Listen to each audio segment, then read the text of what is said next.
बिस्मिल्लाहिर्रहमानिर्रहीम। नाज़रीन अस्सलाम वालेकुम। पाकिस्तान सोसाइटी ऑफ न्यूरोलॉजी की जानिब से ये प्रोग्राम दर्द व दवा में खुश आमदीद। मैं हूँ आपका मेज़बान डॉक्टर अज़ीज़ सोनावाला। आज हम एक ऐसे दर्द के बारे में बात करेंगे कि जो बड़ा आम है, लेकिन जिसके बारे में जानकारी इतनी आम नहीं है जितनी होनी चाहिए। ऐसा दर्द कि बहुत पाया जाता है और कभी कभार जो है अगर इसकी सही तरह से डायग्नोसिस ना हो तो इलाज मुश्किल हो जाता है, और अगर सही तरह से पता चले तो काफ़ी बातों में एक आसानी हो जाती है। दर्द का मसला ये होता है कि मरीज़ जो शिकायत करता रहता है कि मुझे दर्द है, मुझे दर्द है, लेकिन मुआयना करने पर कभी कभार जो है कुछ फाइंडिंग्स मिलती नहीं है, मालूमात नहीं मिलती है। कभी कभार बहुत ही कम मालूमात मिलती है और हम परेशान होते हैं कि मरीज़ इतनी शिकायत क्यों कर रहा है। इसीलिए ये बहुत ज़रूरी है कि ऐसे दर्द की सही तरह से तहकीकात की जाए ताकि इसकी सही तरह से डायग्नोसिस हो, ताकि इलाज इसका सही हो। आज हमारे साथ स्टूडियो में दो माहिर डॉक्टर इसके लिए हमारे साथ मौजूद हैं। डॉक्टर महफूज आलम जो कराची के माहिर कंसल्टेंट रूमेटोलॉजिस्ट है। रूमेटोलॉजिस्ट मैं ये कहूँगा कि जोड़ों के और हड्डियों के फिजिशियन, सर्जन नहीं। अक्सर हम समझते हैं कि सर्जन जो है वो हड्डियों के डॉक्टर होते हैं, लेकिन फिजिशियन जो है वो ऐसी बीमारियों का इलाज करते हैं कि जो आम तौर पर सर्जरी से और वैसे ठीक नहीं होती है। तो और उसके साथ साथ जो है डॉक्टर नदीम मेमन, जो doctor Nadeem Memon Ziauddin medical university में असिस्टेंट प्रोफेसर है। डॉक्टर महफूज आलम, डॉक्टर नदीम मेमन, हमारे प्रोग्राम में आने का बहुत बहुत शुक्रिया, थैंक यू। डॉक्टर महफूज आलम, मैं आपको पहले पूछूंगा, आज जो दर्द के बारे में हम बात करेंगे उसको हम कहते हैं फाइब्रोमाइल्जिया। ये और इसके बारे में हम जानकारी हासिल करेंगे कि ये क्या चीज़ है। डॉक्टर महफूज आलम, ये फाइब्रोमाइल्जिया ये क्या है? बुनियादी तौर पर यह एक बीमारी है जिसमें मरीज़ को जिस्म के मुख्तलिफ़ हिस्सों में दर्द होता है। आम तौर पर आर्थराइटिस वाली बीमारियों में तो मरीज़ को सिर्फ जोड़ में दर्द होता है, या तो बड़े जोड़ में या छोटे जोड़ में। लेकिन फाइब्रोमाइल्जिया के दर्द की खुसूसियत ये होती है कि जिस्म में मरीज़ से अगर पूछें आपको कहाँ दर्द होता है तो वो कहता है सर से पाँव तक हर जगह दर्द होता है। अक्सर मरीज़ ये कहते हैं कि जी आप ये पूछें कहाँ दर्द नहीं होता, मीन हर चीज़ दुखती है।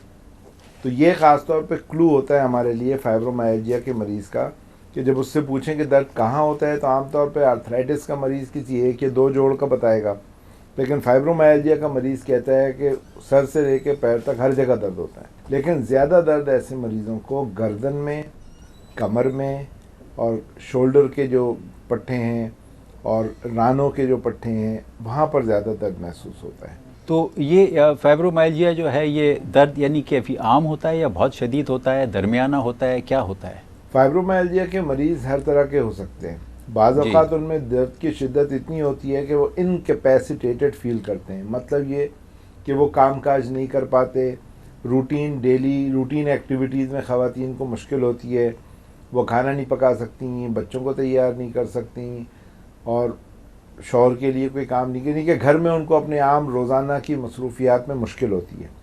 और बसा औक़ात फाइब्रोमाइल्जिया के मरीज़ों में इतना हल्का दर्द होता है कि वो अपनी रूटीन एक्टिविटीज़ तो करते रहते हैं, लेकिन वो किसी भी वक्त ये नहीं कह सकते कि हम पेन फ्री हैं या हमारा दर्द बिल्कुल ख़त्म हो गया। हर वक्त वो एक हालत तकलीफ़ में रहते हैं बेचारे। डॉक्टर नदीम, ये फाइब्रोमाइल्जिया के बारे में अभी डॉक्टर महफूज आलम ने काफ़ी यानी तफसील से हमें बताया। क्या ये हमारे नाज़रीन को आप बता सकते हैं कि फाइब्रोमाइल्जिया किस वजह से होता है और क्यों होता है, और उसमें यानी क्या खराबी क्या होती है, कैसे कैसे हो जाता है? इसके बारे में काफ़ी तहकीकात हुई है और अभी तक किसी को एग्जैक्ट काज का पता नहीं है कि एक्चुअल काज इसका है क्या। मगर कुछ स्टडीज़ ऐसी हुई हैं, रिसर्च ऐसी हुई है जिससे ये पता चलता है कि कहीं जिस्म में कहीं पर भी कोई भी एबनॉर्मलिटी नहीं होती, जस्ट परसेप्शन ऑफ पेन बहुत ज़्यादा हो जाती है, या जिस्म के अंदर कुछ इस तरह की केमिकल्स की चेंजेस आ जाती हैं जिसकी वजह से जो बहुत ही माइनर दर्द होता है वो बहुत ज़्यादा फील होता है। यानी कि ब्रेन के अंदर उसकी परसेप्शन बहुत ज़्यादा हो जाती है, जिसको कहते हैं over sensitivity of the brain या नर्वस सिस्टम। और बट एग्जैक्टली उसका किसी को पता नहीं है अभी तक इसकी वजह क्या है।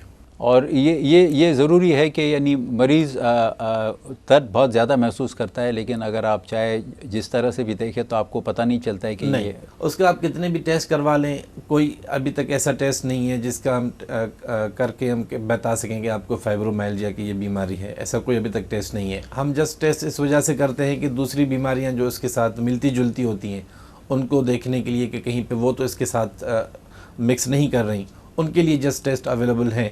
बाकी तो इस बीमारी को डायग्नोस करने के लिए तो इतना शदीद दर्द, इतना फैला हुआ दर्द और कहीं भी यानी कुछ पता नहीं चलता है? नहीं, सवाए हिस्ट्री के ऊपर और जो मुआयने के ऊपर कुछ चीज़ें ऐसी होती हैं जो हमें मिलती हैं और हम डायग्नोसिस बनाते हैं। बाकी उसके लिए लेबॉर्ट्री का या कोई एक्सरे वगैरह का कोई हमें फ़ायदा नहीं होता। और जस्ट हिस्ट्री के ऊपर पेशेंट के जो सिम्टम्स होते हैं जैसे डॉक्टर महफूज आलम शाह ने बताया, महफूज साहब ने बताए, और उसके अलावा जो मुआयने के ऊपर कुछ टेंडर पॉइंट्स मिलते हैं जिस्म में और मुख्तलिफ़ जगहों पे, उसके ऊपर हम डायग्नोसिस बनाते हैं और उसके बाद उसकी ट्रीटमेंट शुरू करते हैं। डॉक्टर महफूज आलम, ये फाइब्रोमाइल्जिया किसे होता है? पॉपुलेशन के यानी कौन से हिस्से सबसे ज़्यादा मुतासिर होते हैं और किन किन को हो सकता है? बदकिस्मती से ज़्यादातर ये ख़वातीन को होता है। इनके ख़वातीन में यूँ समझ लें कि ये मर्दों की बनस्बत 7 गुना ज़्यादा आम है। तो ये ख़वातीन की बीमारी है। मर्दों में फाइब्रोमाइल्जिया होता है लेकिन उसमें हमें बहुत मुश्किल से डायग्नोसिस होती है और बाकी सारी बीमारियां अगर रूल आउट हो जाएं फिर हम किसी मर्द में ही कहते हैं। दूसरे ये कि ये आमतौर पर मिडिल एजड ख़वातीन में, दरमियानी उम्र की ख़वातीन में होता है। उम्र की दूसरी दिहाई या सेकंड डिकेड से लेके और फोर्थ और फिफ्थ डिकेड तक। बहुत ज़्यादा बूढ़ी ख़वातीन में नहीं होता और बच्चों में भी बहुत कॉमन नहीं है। बच्चों में यानी कि ये बहुत कम होता है। किसी बच्चे में फाइब्रोमाइल्जिया डायग्नोस करना हमारे लिए काफ़ी मुश्किल होता है क्योंकि इस बीमारी का प्रोपोर्शन या इसका इंसिडेंस बच्चों में बहुत कम है। तो मिडिल एजड ख़वातीन सबसे ज़्यादा इस बीमारी का शिकार होती हैं और ये वो ख़वातीन होती हैं आमतौर पर इनके कुछ रेड फ्लैग्स होते हैं, रेड टैग्स होते हैं जिनकी बुनियाद पर हम सस्पेक्ट करते हैं कि इनको फाइब्रोमाइल्जिया होने का चांस ज़्यादा है। अच्छा। मसलन वो ख़वातीन जो गैर शादीशुदा हैं, मतलब ये कि उम्र गुजर गई है लेकिन शादी नहीं हुई। फिर अक्सर वो ख़वातीन जो शादीशुदा हों लेकिन उनके यहाँ कोई औलाद ना हो, वो भी इस बीमारी का ज़्यादा शिकार होती हैं। फिर वो ख़वातीन जो शादीशुदा हैं लेकिन डिवोर्स हैं, और अगर डिवोर्स हैं और उनका कोई बच्चा भी नहीं है तो ये चीज़ें फाइब्रोमाइल्जिया का चांस और ज़्यादा बढ़ा देती हैं। उसके अलावा ये देखा गया कि स्कूल टीचर्स में, मेरा अपना तजुर्बा ये है कि पाकिस्तान में गुज़श्ता 10 साल से ज़्यादा अरसे में प्रैक्टिस के दौरान ये चीज़ नोट की है कि स्कूल टीचर्स में फाइब्रोमाइल्जिया का इंसिडेंस बहुत ज़्यादा है। मे बी उनकी जॉब की नेचर इस तरह की है, मेंटल स्ट्रेस बहुत ज़्यादा है। यह हो सकता है कि अगर आप डेटा निकालें तो स्कूल टीचर्स की अक्सरियत यूँ समझ लें कि वो अनमैरिड होती हैं ख़वातीन। तो वो अनमैरिड ख़वातीन में वैसे ही इसका इंसिडेंस ज़्यादा है, तो ये भी वजह हो सकती है। लेकिन ये प्रोफेशन के एतबार से अगर देखा जाए तो स्कूल टीचर्स इस बीमारी का ज़्यादा शिकार होती हैं।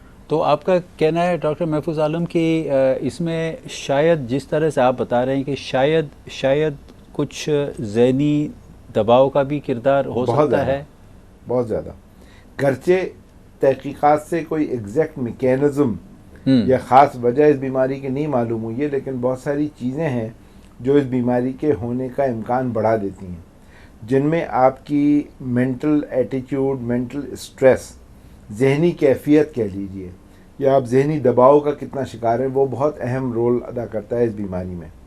तो वो लोग जो एक रिलैक्स ज़िंदगी गुजार रहे हों, माशी एतबार से भी खुशहाल हों, उनके अंदर आमतौर पर ये बीमारी नहीं होती। लेकिन माशी एतबार से खुशहाल हैं लेकिन साथ साथ मेंटल स्ट्रेसेस हैं तो इस बीमारी का इम्कान बढ़ जाता है। तो बहुत सारी जहनी कैफियत ऐसी होती हैं जिसकी वजह से ये लोग इस बीमारी में मुब्तला हो जाते हैं। और अगर इसकी सही तशख़ीस हो जाए तो इसका इलाज मुमकिन है, लेकिन बसा औक़ात तहक़ीक़ के बावजूद तशख़ीस नहीं होती, क्योंकि जैसा कि डॉक्टर नदीम ने बताया इस बीमारी का कोई टेस्ट नहीं है और हमारे यहाँ अक्सर डॉक्टर बीमारियों की तशख़ीस टेस्ट की बुनियाद पर करते हैं। इस बीमारी की तशख़ीस ख़ास तौर पर टेस्ट से नहीं होती। इसकी तशख़ीस के लिए किसी माहिर मुआलिज से मुआयना करवाना ज़रूरी है। तो जो डॉक्टर होगा वो एग्ज़ामिन करके मरीज़ को फिर आपको ये बताएगा कि ये आपको कोई ख़तरनाक बीमारी नहीं है, फाइब्रोमाइल्जिया है जिसकी वजह से आपको दर्द हो रहा है और उसके लिए ये दवाइयाँ इस्तेमाल की जा सकती हैं। बहुत शुक्रिया डॉक्टर नदीम। ये फाइब्रोमाइल्जिया के मुख्तसर में आप बता सकते हैं हमारे नाज़रीन को कि क्या क्या अलामात होते हैं? अब हर चीज़ का थोड़ा सा डिस्कशन हुआ है, लेकिन मुख्तसर में क्या क्या अलामात होते हैं कि जिसको देखकर डॉक्टर ये कहे कि हाँ ये इसमें फाइब्रोमाइल्जिया के इम्कानात बहुत ज़्यादा हैं या ये फाइब्रोमाइल्जिया ही है? वो क्या क्या होते हैं? इसमें जो सबसे ज़्यादा कामन जो चीज़ें होती हैं वो दो होती हैं। एक तो दर्द होता है और दूसरी होती है थकावट। जैसे डॉक्टर महफूज ने बताया कि पेशेंट कहता है कि मुझे सर से लेकर पाँव तक दर्द है, जिस्म का कौन सा ऐसा है जहाँ पे दर्द नहीं है?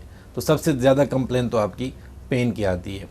और उसके अलावा जो चीज़ है वो मैंने जैसे बताया कि थकावट है। थोड़ा सा भी पेशेंट काम करेंगे, like with in 5-10 minutes time आप पेशेंट एकदम से थक जाएगा, वो उसको चला नहीं जाएगा, काम कर नहीं पाएंगे। और दर्द और थकावट के अलावा जो चीज़ें हैं उसमें कभी कभार कुछ मरीज़ों के अंदर सर दर्द कामन होता है, और कुछ लोगों के अंदर बहुत ज़्यादा एब्डोमिनल सिम्टम्स भी मिलते हैं, जैसे पेट के हिसाब से कुछ ज़्यादा लूज़ मोशंस लग जाते हैं, जैसे इरिटेबल बाउल सिंड्रोम कहते हैं उसको, वो भी उसके साथ एसोसिएटेड होता है। कुछ लोगों को बहुत ज़्यादा यूरिन का प्रॉब्लम हो सकता है, बार बार यूरिन के लिए जा सकते हैं।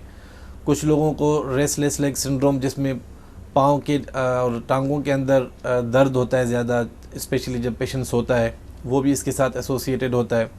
और इसके अलावा जो एक और कॉमन चीज़ है वो है डिप्रेशन। बहुत सारे पेशेंट फाइब्रोमाइल्जिया के डिप्रेशन उनके साथ एसोसिएटेड होता है। तकरीबन 50% के करीब डिप्रेशन के भी पेशेंट इसके अंदर आपको मिलेंगे। तो उसके अलावा कुछ और भी लाइक क्रॉनिक फटीग सिंड्रोम है, वो भी वो क्या होता है? वो उसमें क्रॉनिक फटीग सिंड्रोम में अगेन वही जिस्म के अंदर सिर्फ थकावट होती है और उसके अलावा और कोई तकलीफ़ नहीं होती। पेशेंट के अंदर हर वक्त वो जो ना वो थके हुए लग रहेंगे, कोई काम नहीं भी कर रहे हैं फिर भी वो कहेंगे कि हम थके हुए हैं। तो वो भी इसके साथ पेशेंट प्रेजेंट कर सकता है। तो ये सारी अलामतें हैं जो कि पेशेंट प्रेजेंट कर सकता है इनमें से किसी के साथ, बट सबसे ज़्यादा कामन जो है पेन और थकावट सबसे ज़्यादा कामन है। तो अगर किसी को यानी इस तरह से दर्द हो और कुछ हिस्से में जो अगर हाथ लगाने से बहुत टीसे सी महसूस हो और इन तमाम चीज़ों में से कुछ चीज़ें हो, तो यानी फाइब्रोमाइल्जिया हम कह सकते हैं कि मरीज़ को है। जी।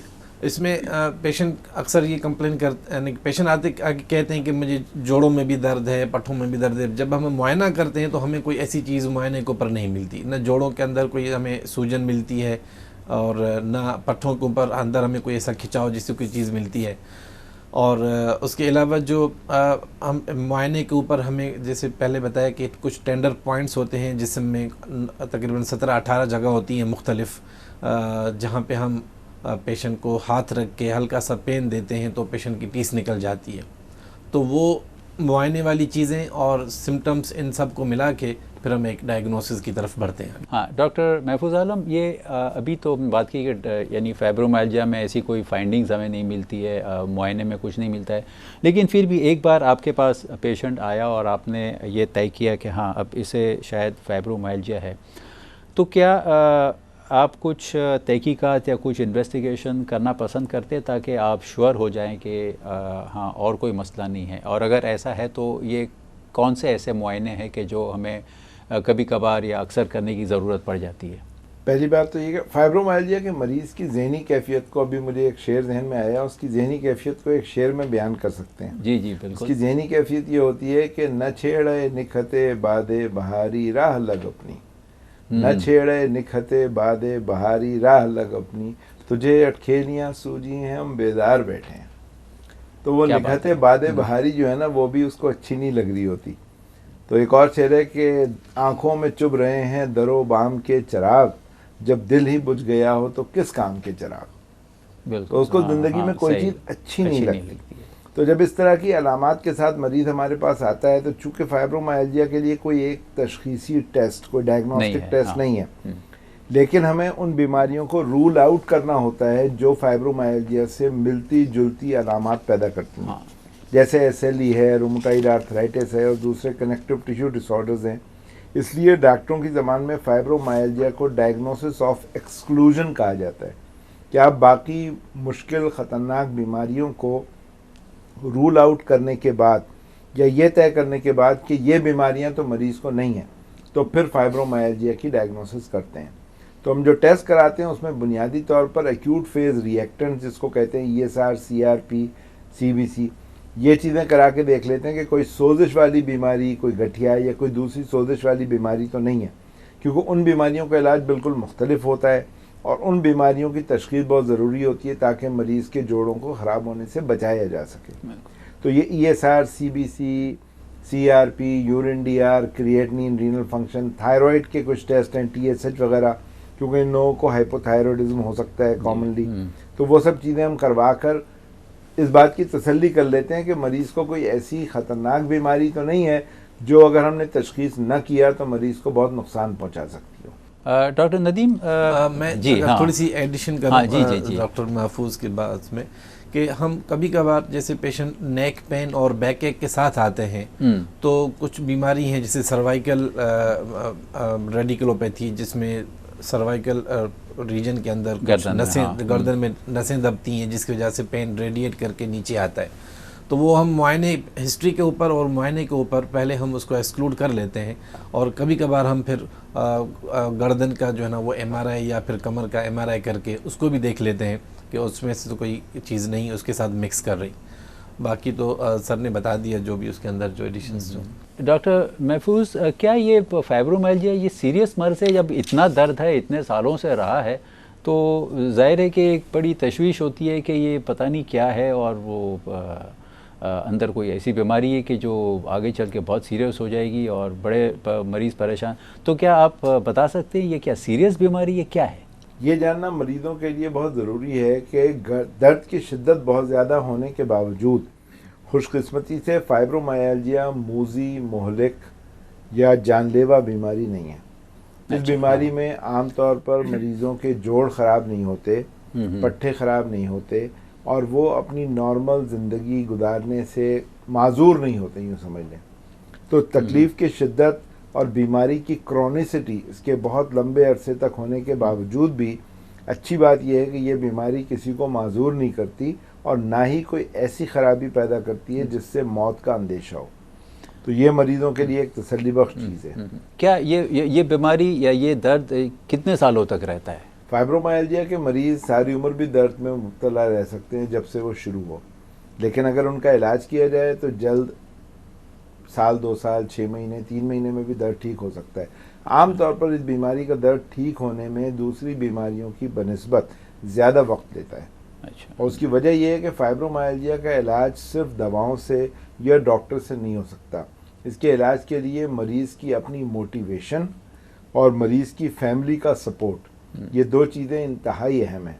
अगर ख़ुद मरीज़ मोटिवेटेड हो, डिप्रेस ना हो, उसके अंदर विल पावर हो, वो ज़िंदा रहने की उमंग रखता हो और ठीक होना चाहता हो, तो ये बहुत अहम है। दूसरी ये कि उसके जो रिश्तेदार हैं, उसका जो सोशल सपोर्ट सिस्टम है, उसका शौहर है, बच्चे हैं या वालिदैन हैं, वो इस बीमारी की कैफियत को समझें और मरीज़ के साथ एक हमदर्दाना रवैया रखें और ये समझने की कोशिश करें कि ये मरीज़ कोई झूठ नहीं बोल रहा। अक्सर मरीज़ों को बहुत ज़रूरी है। अक्सर मरीज़ों को फाइब्रोमाइल्जिया का ये बताया जाता है कि it's all in your head. Urdu में आप कह सकते हैं कि तुम्हारा फतूर है, तुम्हारे दिमाग में खन्नास है, तुम वैसे ही समझो, तुम्हें दर्द है, तुम्हें कोई बीमारी नहीं। लेकिन फाइब्रोमाइल्जिया बीमारी है और मरीज़ को वाक़तन दर्द हो रहा होता है, वो झूठ नहीं बोलता जी। दर्द है। दर्द की वजूहात हमें पूरी तौर पर डॉक्टरों को तहकीक से समझ में नहीं आई, लेकिन दर्द से इनकार नहीं किया जा सकता। तो सबसे पहले मरीज़ को ये रीअश्योर करने की ज़रूरत है कि हम उसके ऊपर भरोसा करते हैं, उसके बात को झूठ नहीं समझ रहे, वो वाक़तन एक मर्ज़ में मुब्तला है, उसको तकलीफ़ हो रही है और हम उसका तकलीफ़ दूर करने की कोशिश करते हैं। बिल्कुल। लेकिन अगर रिश्तेदारों का रवैया ये होगा कि इसका दिमाग ख़राब हो गया, ये झूठ बोल रहा है, इसको कोई दर्द नहीं है, ये एक्टिंग कर रहा है, जिसको कहते हैं ना कि ये बिला वजह एक चीज़ बना के बेच रहा है, तो वो चीज़ मरीज़ के लिए बहुत नुकसानदेह होती है। हाँ, ये कितना अहम है कि यानी फैमिली सपोर्ट जो हम कहते हैं वो ऐसे मरीज़ों को मिले कि जिससे उनकी तबीयत जो है जल्दी अच्छी हो सकती है। डॉक्टर नदीम, फाइब्रोमाइल्जिया का अगर इलाज हमने करना है तो कौन कौन सी दवाइयाँ हैं, मेडिसिन्स के जो हम इस्तेमाल कर सकते हैं कि जिससे दर्द कम हो सकता है? मेडिसिन्स के अंदर हमारे पास लिमिटेड ऑप्शंस मौजूद हैं, मगर हैं सही। हमारे पास कुछ ऐसी मेडिसिन्स हैं जो कि हम दे के मरीज़ के सिम्टम्स को काफ़ी हद तक कंट्रोल कर सकते हैं और पेशेंट अपनी पेन फ्री लाइफ गुजार सकता है, लाइक बहुत बेहतर ज़िंदगी गुजार सकता है। और ये मेडिसिन काम भी तब करती हैं जब उसके साथ उसके पहले साइकोथेरेपी, जैसे डॉक्टर महफूज ने अभी काफ़ी उसके ऊपर एम्फेसाइज किया कि वो जो साइकोथेरेपी, पेशेंट को सपोर्ट देना, वो सब कुछ करने के बाद मेडिसिन आप स्टार्ट करेंगे तो वो आपको काम आएंगी। तो सबसे पहले तो हम नॉर्मल जो मेडिसिन पेन किलर्स यूज़ हम करते हैं, पैरासीटामोल हो गया, ब्रूफिन हो गई, और उसके बाद एक आध और भी शुरू वाली जैसे डिस्टल जैसे यानी कि जो मसल रिलैक्सेंट होती हैं, कोडीन वगैरह जो होती हैं, ये शुरू में हम इस्तेमाल करते हैं। बट अक्सर पेशेंट थोड़े अरसे के बाद जो ना वो रिस्पांस करना छोड़ देते हैं और उसके बाद फिर हमें आगे बढ़ना पड़ता है। और जब हम आगे बढ़ते हैं तो हमारे पास कुछ और एंटी डिप्रेशन मेडिसिन आती हैं जो कि डिलॉक्सिटीन के नाम से भी अवेलेबल है, और एमिट्रिप्टाइलिन भी है अवेलेबल, फ्लॉक्सिटीन भी है। तो उसमें मुख्तलिफ एंटी डिप्रेशन मेडिसिन का काफ़ी इसमें अच्छा रोल है जी। हालांकि इसके अंदर जो इम्पॉर्टेंट चीज़ समझने की वो ये है कि बहुत सारे पेशेंट फाइब्रोमाइल्जिया के डिप्रेशन भी उनके साथ एसोसिएटेड होता है, मगर उनके अंदर एंटी डिप्रेशन मेडिसिन देने का मकसद हमारा असल में डिप्रेशन को ट्रीट करना तो होता ही है, बट साथ में डिप्रेशन के अलावा भी फाइब्रोमाइल्जिया के अंदर ये मेडिसिन काम करती हैं जो कि एंटी डिप्रेसेंट होती हैं। तो इस वजह से सबसे ज़्यादा इंपॉर्टेंट चीज़ यह है। उसके अलावा कुछ और मेडिसिन है जैसे प्रीगैबलिन है जो कि हम नॉर्मली नर्व पेन के अंदर इस्तेमाल करते हैं। तो ये आजकल बहुत ही इसके अंदर रिसर्च हुई है और काफ़ी अच्छे इसके नतायज सामने आए। और प्रीगैबलिन एंटी डिप्रेसेंट ये वो मेडिसिन है जो सबसे ज़्यादा कॉमन होती हैं जो कि हम यूज़ करते हैं, और ये वो मेडिसिन है जो कि लॉन्ग टर्म हम यूज़ कर सकते हैं बग़ैर बहुत ज़्यादा साइड इफ़ेक्ट्स के। ये मेडिसिन हम काफ़ी लंबे अरसे तक, क्योंकि ये पेशेंट ये जो डिज़ीज़ है काफ़ी लंबी चलने वाली है, तो ये मेडिसिन हम आराम से यूज़ कर सकते हैं बहुत सालों तक। तो काफ़ी ऐसी दवाइयाँ हैं हमारे पास कि जिसको हम इस्तेमाल करके मरीज़ के शिकायत या दर्द की शिद्दत को काफ़ी हद तक या कुछ हद तक हम कम कर सकते हैं। डॉक्टर महफूज आलम, इसके अलावा और इलाज के तरीके हैं, एक जो हम कहते हैं psychological treatment, cognitive behaviour therapy, और ये सारी चीज़ें भी जो इसमें है, तो इसकी क्या अहमियत है और ये कैसे और कब इस्तेमाल होती है? फाइब्रोमाइल्जिया में जैसा कि मैंने पहले भी कहा कि दवाओं से ज़्यादा दूसरी चीज़ों का अहम रोल है। दवाइयाँ काम करती हैं, लेकिन अगर दवाओं के साथ बाकी चीज़ें हों तो दवाओं का असर ज़्यादा होता है। कॉग्निटिव बिहेवियरल थेरेपी में बुनियादी तौर पर उसको अगर आसान ज़बान में समझें तो मरीज़ को नफ्सियाती तौर पर मुतमईन और खुश रखने की कोशिश की जाती है। मरीज़ की बात सुने, एक दर्दमंद दिल के साथ मरीज़ को ये एहसास दिलाया जाए कि कोई उसका दुखड़ा सुनने वाला है, कोई उसके ज़ख्मों पे मरहम लगाने वाला है। जब मरीज़ को ये एहसास होगा, यही कॉग्निटिव बिहेवियरल थेरेपी है जो साइकेट्रिस्ट या साइकोलॉजिस्ट मरीज़ के साथ बैठकर उसकी बात को, उसके गम को उसके साथ शेयर करता है और फिर उसको कुछ पॉजिटिव एटीट्यूड, ज़िंदगी के बारे में कोई मुस्बत नुक्ता नज़र बताता है। तो यही कॉग्निटिव बिहेवियरल थेरेपी है। साथ साथ मरीज़ों को ये बताना बहुत ज़रूरी है कि एक्सरसाइज से बहुत फ़र्क पड़ता है, एक्सरसाइज और वेट रिडक्शन। अक्सर मरीज़ों को फाइब्रोमाइल्जिया में डिप्रेशन इसलिए होता है कि वो ओवरवेट होते हैं, मूवमेंट कम से कम होती है, वो अपने कामकाज करने के काबिल नहीं होते और इसकी वजह से उनका दर्द उनको होता है। दर्द की वजह से वो डिप्रेस होते हैं, डिप्रेस होने की वजह से वो और ज़्यादा वक्त घर में बैठकर और आराम करके या बिस्तर पे लेट के, ख़ासतौर पे जो बड़ी उम्र की ख़वातीन होती हैं, तो वो उनका वेट इस तरह बढ़ जाता है और वेट बढ़ने की वजह से तकलीफ़ में मज़ीद इजाफा हो जाता है। तो ऐसे मरीज़ों को चाहिए कि हल्की फुल्की जो हेल्दी एक्सरसाइज है, वॉक है, जॉगिंग है, इस तरह की चीज़ों को अपना मामूल बनाएं, तो उससे आपको ज़हनी तौर पर एक तरोताज़गी भी मिलती है। सुबह के वक्त अगर आप ताज़ा हवा में वॉक करेंगे तो जाहिर सी बात है कि उससे आपकी सेहत बेहतर होगी और फिर वेट रिडक्शन से इस तकलीफ़ में बहुत ज़्यादा मदद मिलती है। लेकिन वो मरीज़ तो कहते हैं कि डॉक्टर साहब मैं तो एक्सरसाइज शुरू करती हूँ जिस समय दर्द शुरू हो जाता है। हाँ, तो क्या करें? को ये बताना पड़ेगा कि दुनिया का कोई भी आदमी जब पहली दफ़ा एक्सरसाइज करेगा तो उसके पट्टे शल हो जाएंगे। तो एक्सरसाइज का पहला हफ्ता जो है वो तो तकलीफ होगा। तो हम जो दर्द की दवाइयाँ देते हैं मरीज़ों को ये बता के देते हैं कि आप ये दवाइयाँ इस्तेमाल करें, आपका दर्द इससे कंट्रोल होगा, लेकिन एक्सरसाइज को जारी रखें। ख़ासतौर पर अगर मुमकिन हो तो स्विमिंग बहुत अच्छी एक्सरसाइज है जी। क्योंकि पानी के अंदर की जाने वाली जो वर्जिशें हैं वो आमतौर पर पट्टों को ज़्यादा रिलैक्स तो स्विमिंग हो गई। उसके अलावा आम जॉगिंग और ट्रेडमिल और इस तरह की चीज़ें बहुत फ़ायदेमंद होती हैं और दर्द की दवाइयाँ इसीलिए दी जाती हैं कि एक्सरसाइज के शुरू का पीरियड जब उसमें दर्द हो तो दवाइयों से दर्द को कंट्रोल करें, लेकिन एक्सरसाइज जारी रखें। हाँ डॉक्टर नदीम, ये तो एक्सरसाइज और दवाइयाँ और इस तरह से साइकोलॉजिकल थेरेपी, अब आजकल जो फैशन चली है, बहुत सारे जो मरीज़ खुद आकर कहते हैं कि डॉक्टर साहब मैं योगा करूं, मैं कुछ डीप ब्रीदिंग, रिलैक्सेशन और काफ़ी यानी एक्यूपंक्चर के लिए भी लोग जाते हैं। तो क्या इन चीज़ों पर आप थोड़ी सी झलक डाल सकते हैं कि ये इसकी क्या अहमियत है, ये इस बीमारी में कुछ फ़ायदा होता है, करना चाहिए? एक्सरसाइज किसी भी किस्म की हो, आइदर वो एरोबिक एक्सरसाइजेज हों, स्ट्रेचिंग एक्सरसाइजेज हों, योगा किस्म की एक्सरसाइज हो, सब की सब हेल्प करती हैं। और क्योंकि वो कोई इसके साइड इफ़ेक्ट्स नहीं है और ओवरऑल आपको हेल्दी रखती हैं, तो उसको तो हम मैक्सिमम इनकरेज करते हैं कि आप इसको ज़्यादा से ज़्यादा इस्तेमाल करें। मगर जैसे डॉक्टर महफूज ने बताया कि पेशेंट थक जाते हैं, तो उसका तरीका ये होता है कि शुरू में आप थोड़ा सा छोटे छोटे पीरियड्स के लिए करते हैं, लाइक एक सेशन के अंदर आपने 5 मिनट का कर लिया, फिर थोड़े गैप के बाद 5 मिनट का और कर दिया, फिर आप एक हफ्ते के बाद उसको बढ़ाते जाएं और इस तरह से सेशंस को बढ़ाते जाएं। और मुख्तलिफ़ किस्म की एक्सरसाइज आप इस तरह से कर सकती हैं, उसमें कोई और चार्ज नहीं है। जहाँ तक एक्यूपंक्चर का जो ताल्लुक़ है या इस तरह से और जो रेमेडीज़ हैं, उसका इतना अच्छा कोई स्टडीज़ के अंदर इतना अच्छा उसका रोल नहीं है।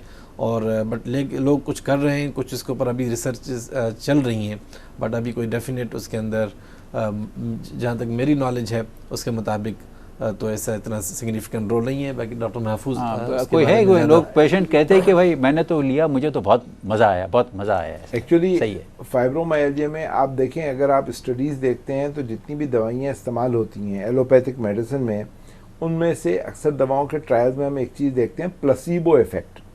प्लेसिबो इफेक्ट उसको कहते हैं कि मरीज़ को ट्रायल्स के दौरान एक दवाई दी गई और कुछ मरीज़ों को दवा नहीं दी गई, बल्कि दवा से मिलती जुलती शक्ल की दूसरी गोलियां दी गई। तो जिन मरीज़ों को दवा नहीं दी जाती, आप स्टडीज़ में देखें तो उसमें से भी 10 से 15-20% मरीज़ उन गोलियों से भी ठीक हो जाते हैं जो दवा नहीं होती। तो ये मरीज़ का अपना एहसास होता है कि वो उस चीज़ से ठीक हुआ। इसी वजह से ऑल्टरनेटिव मेडिसिन फाइब्रोमाइल्जिया के मरीज़ों में काफ़ी पॉपुलर होती जा रही है, क्योंकि ये मरीज़ जब हमारे पास आते हैं और उनको ये एहसास होता है कि इस बीमारी का कोई शाफी इलाज नहीं है, कोई ऐसा क्योर नहीं है कि डॉक्टर साहब कोई एक दवा, जैसे नज़ला है आपने उसको दे दी कोई एक दवाई और उसके बाद वो ठीक हो गया, या सर का दर्द है किसी ख़ास वजह से, ब्लड प्रेशर है, शुगर है, उसकी दवाइयाँ हमें मुअय्यन पता है कि ये दवाई सर के दर्द में, ब्लड प्रेशर में, शुगर में दी जाती है।